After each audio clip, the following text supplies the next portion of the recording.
We really have to be keyed in to our youth. You know, just because we've made it does not mean that we're finished. If you had a good upbringing, someone seeded into your life, good parenting, be it biological or otherwise, you know, you owe back to your community, the community at large, to do something for our youth. And with that, we have our next guest here, and I'm excited to introduce Mr. Pete Andrews. How are you, my friend? Excellent. All right.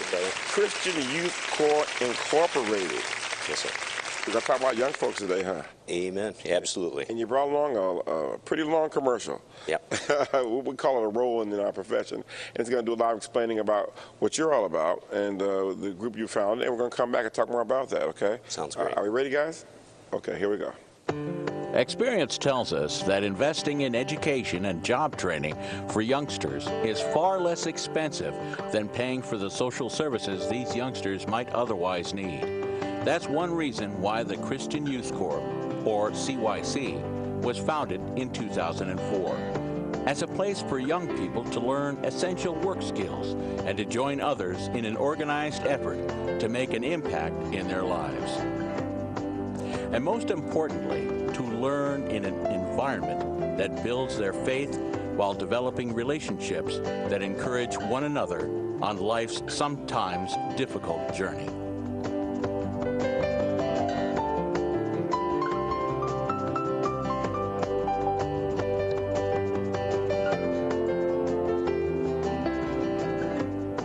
Under the CYC model, highly skilled professionals volunteer their time as mentors and trainers for crews of CYC members as they gain experience, receive educational training, and learn the skills necessary to succeed in the workplace through service projects in their communities. During the school year, following the regular school day, students are transported from their school to our center, where they have targeted classroom instruction relevant to the career that most interests them, from basic plumbing, carpentry, painting and HVAC, to electrical repair and welding. Essential to the CYC program is the acquisition of work maturity skills in the form of work ethic and appropriate workplace socialization. For example, how to properly follow through on instructions and how to take directions. When summer arrives, students have weekly in-the-field training, again led by volunteer professionals, eventually becoming engaged in a variety of community projects. In addition to helping individuals, CYC Youth also undertake many projects that benefit the general public as a whole. CYC community projects are small and large scale that typically incorporates all the building trades to complete high-impact community projects from start to finish. Recent projects include working on board the USS Little Rock in the Buffalo Harbor, building handicap ramps for disabled veterans, painting at the Buffalo Science Museum, cabin repair and construction in the Allegheny State Park, a $125,000 home remodel known as Operation Storm Norm, and building an entire house from the ground up. CYC has also aided in constructing a home to accommodate terminally ill veterans, children born with severe defects, and severely handicapped adults.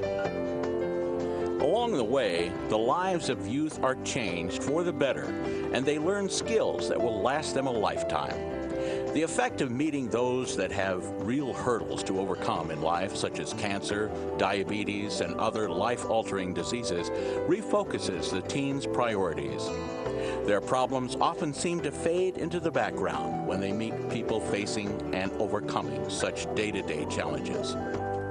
This combination of willing, energetic young people with the guidance of skilled tradesmen has proven to be unbeatable. Moreover, many of them are eager to further their education, gain work experience, and help in their communities. Simply put, it is an opportunity for students to return back to the basics of hands-on learning in a solid Christian-based environment.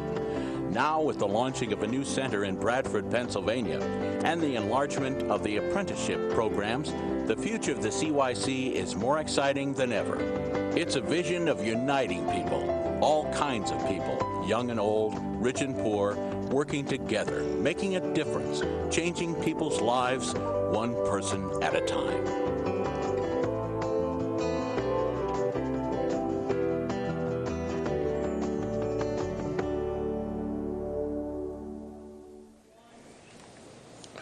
Wow, that was a lot of good information. You guys are busy, and if you happen to tune in during that roll-in, I'm here with Pete Andrews, who actually is the founder of CYC Christian Youth Corporation Incorporated. My goodness, what are you not doing?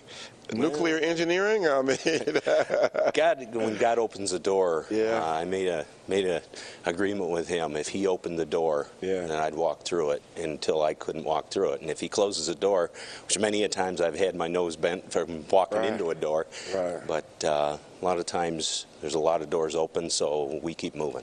Let's talk about your background and what led you up to founding CYC. Well, I've been driving truck for over 20 years now, run over the road for many years, and currently I'm working for Upstate Rebar, Holland Steel, a lot of construction companies, and get to know a lot of the great people out there. And these are people that are the real salt of the earth type people, and I enjoy working around them.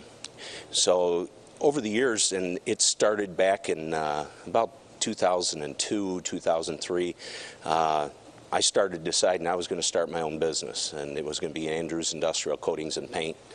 And so I started accumulating the equipment, the big pumps and so forth for spray coatings and so forth.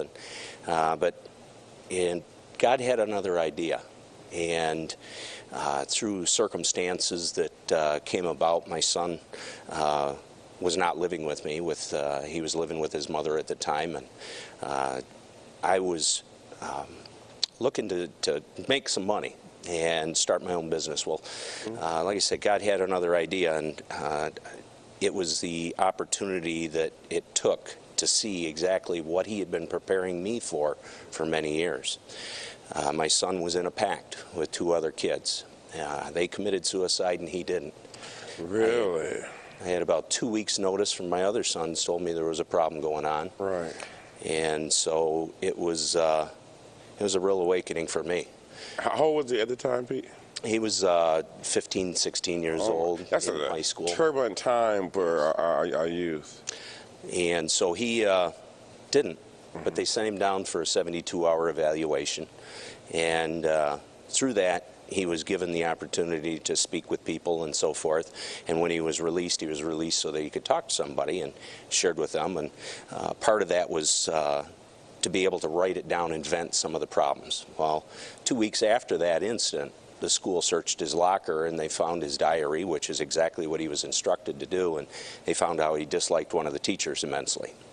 And which I think all of us had at one time or other had a teacher that we had a problem with. Could they do that? And so this was shortly after Columbine. So there was a lot of things in the in the mindset of Americans at that time, and the fear that was there, and so he was kicked out of the school, but they still had to teach him. So at that time, I told his mother and his stepdad that I wanted him to move in with me, and they agreed. There was a good opportunity for Dad to kind of take a little bit of Dad's responsibility and do some of it. So you were always part of his life, it's just that he was living with his mom because you all were divorced at the time. I was preoccupied. Okay. I was like a lot of people that just kind of going on. I was looking to make a living and start a business, and I was going to go off to South Carolina and study how to spray on vinyl siding and so forth, and launch my business. Right. And like I said, God shook my heart to the core through this event. Shortly after, when he moved in, everything changed. I worked at Freedom Village for several years, and I knew when that comes in, and you young person comes in, it needs to be a change from day to night. Dr. Fletcher Brothers, my hero. I love Dr. Brothers. Great work there. My nephew was actually at Freedom Village for about a year. Yes. Yeah. We have several of the young people I worked with actually are now helping in the ministry that we have got with the CYC.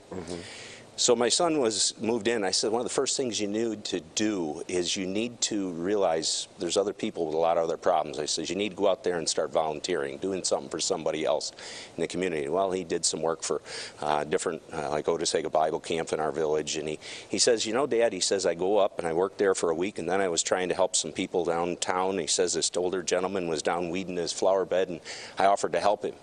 He kind of looked at me, what's this 16-year-old kid want to help me for? He's going to scope the place out and come back later. And rob me. Yeah.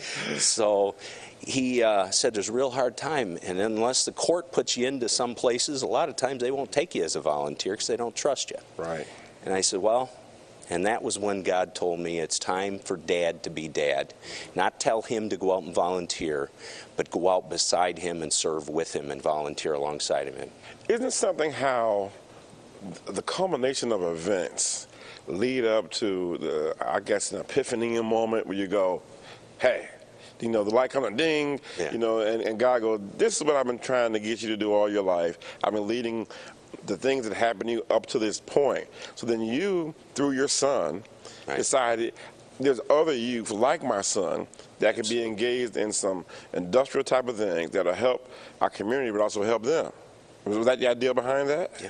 So first weekend out, first project we took, and I had 3 sons, and I took all 3 of them. 3 sons. Yeah, absolutely. So we went out and we did some projects just next door neighbor. We worked on the church parsonage, and we helped a little old lady in town with her house, and we got a couple of other kids from the church to come out, and they started having a lot of friends that were interested in, hey, what are you guys doing? You know, can I come out and help? So I decided, well, hey, this is an opportunity to get some of the other kids that need this and get them involved. The first weekend we did a project was an old cemetery in the town of Machias called Brewer Cemetery, and we went out and 22 kids showed up for that. Really? Hauled 5 dump truck loads of debris out.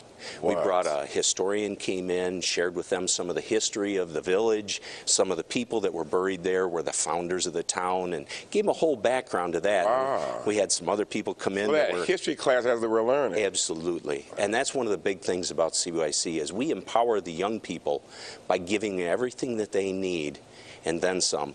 We should give them the opportunity to be able to impact their community.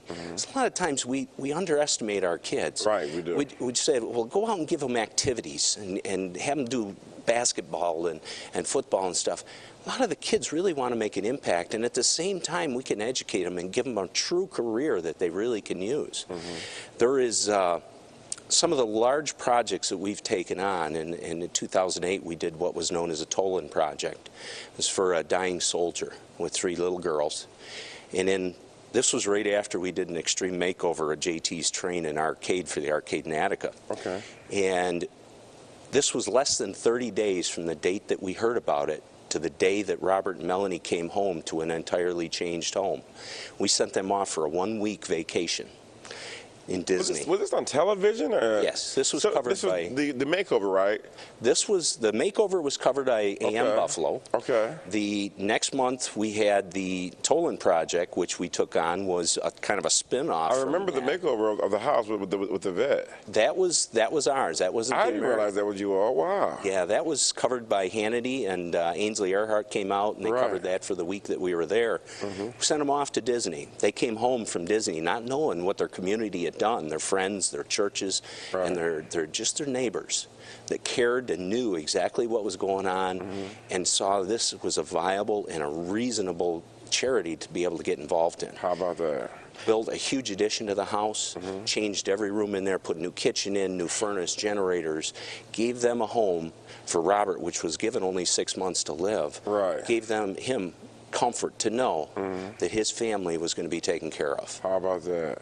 Did he eventually pass away? He passed away about a year later. Well, you got an extra 6 months out of that deal. I was there the night before he passed. How about that? And he passed comfortably. He understood that there was a bunch of people around his family. We keep in touch once in a while with Melanie and the girls.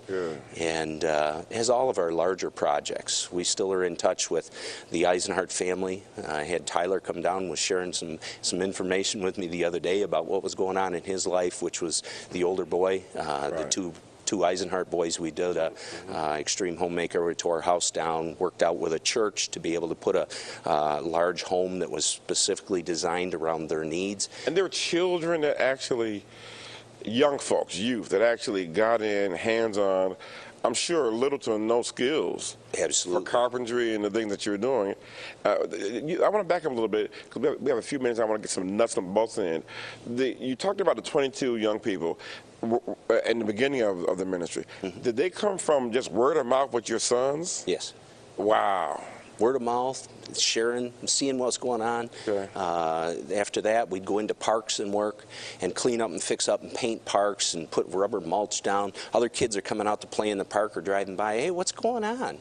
Come on over. We're having lunch. Come grab I'll a tell hammer. You. Absolutely. We'll give you a hot dog and a Coke. And that has evolved from what it started out to be to the point where we are today, where God is opening doors on a regular basis. We're now currently a Framing Hope partner with Home Depot, and they supply us materials on a donation basis to come in to be able to put into the hands of our volunteers to go bless other people in the community. We have many ministries and churches in the Western New York area, and now we're expanding down into Pennsylvania with a new facility in Bradford, Pennsylvania.